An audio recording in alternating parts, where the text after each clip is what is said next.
Είσαι πάντα ξυπόλυτη στο γραφείο. Ναι, νομίζω συχνά και το χειμώνα. Μ' αρέσει αυτή η αίσθηση το γραφείο μας είναι και λίγο σαν σπίτι. Έχει τον καναπέ, κάθεσαι, χαλιά. Δεν νιώθω ότι είναι ένα γραφείο που πρέπει να είμαστε στημένοι εδώ πέρα.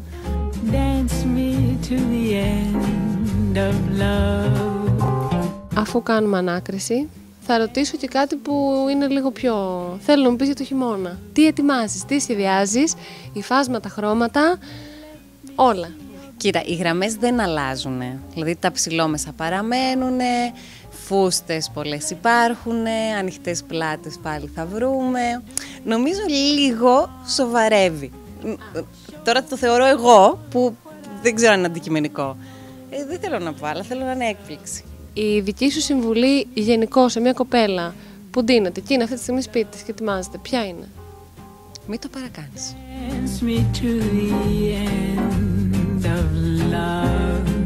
Υπάρχει κάποια στάρ που θα ήθελες να ντύσεις? Μ' αρέσει, πώς τη λένε, αυτή που... η Κοτιλιάρ. Πολύ, Μαριόν Κοτιλιάρ. Είναι φανταστική. Τι ρούχο θα της έδινες? Θα της έδινα ένα μακρύ φόρεμα, έτσι με λίγο όγκο να περπατάει και να έχει αέρα, έτσι να κινείται. Το δικό σου αγαπημένο ever ρούχο που έχεις φτιάξει? Μου άρεσε πάρα πολύ η καλοκαιρινή πλισέ παντελώνα, ψηλόμεση, τη λάτρεψα όταν βγήκε. Χαμογέλασα δηλαδή. Και μου άρεσε πάρα πολύ επίσης ένα σακάκι που είχε βγει πρόπερση και το συνέχισα και πρόπερση το χειμώνα, που είχε και ένα όνομα που για μένα ήταν σημαντικό, μιας και βάζουμε ονόματα στα ρούχα μας, που ήταν έτσι λίγο oversize, πολύ χαλαρό.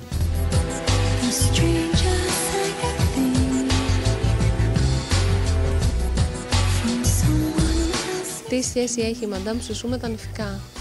Νομίζω είναι ο αγαπημένος είναι τομέας. Αλήθεια. Ναι, μου αρέσει πάρα πολύ να φτιάχνω νηφικά. Ξεκίνησα πέρυσι το καλοκαίρι.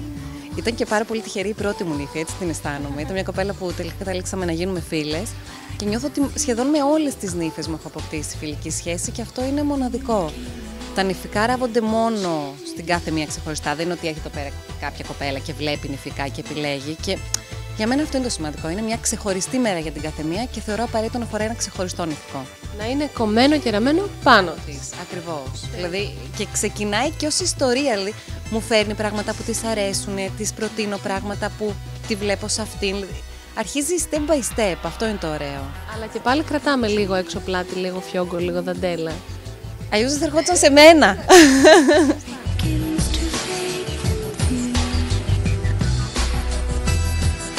Αυτό που έχω ξεχωρίσει πιο πολύ εδώ μέσα είναι ότι έχεις πολλά κορίτσια, δουλεύετε μαζί, κοριτσοπαρέα, γελάτε, έχετε όλες τα λάπτοπ σας, είστε συνεχώς connected και πραγματικά, ρε παιδί μου, ίσως να μην το φανταζόσουν ότι μπορεί μια κοριτσοπαρέα να είναι τόσο δεμένη, τόσο αγαπημένη και να κάνει τόσο μεγάλη δουλειά και καλή.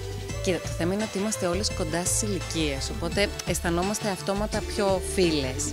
Απ' την άλλη είναι μέρες που πρέπει να είμαστε όλες πιο συγκεντρωμένες, δεν υπάρχει καν χρόνος για αστεία. Τώρα είναι μια περίοδο που μας βλέπεις που είμαστε χαλαρές, γιατί είναι λίγο πριν από το χαμό. Δηλαδή έρχεται, έχεις έρθει σε πάρα πολύ καλή μέρα στο γραφείο. Υπάρχουν μέρες που δεν μιλιόμαστε καμία, εγώ είμαι έτσι Εντάξει, λογικό.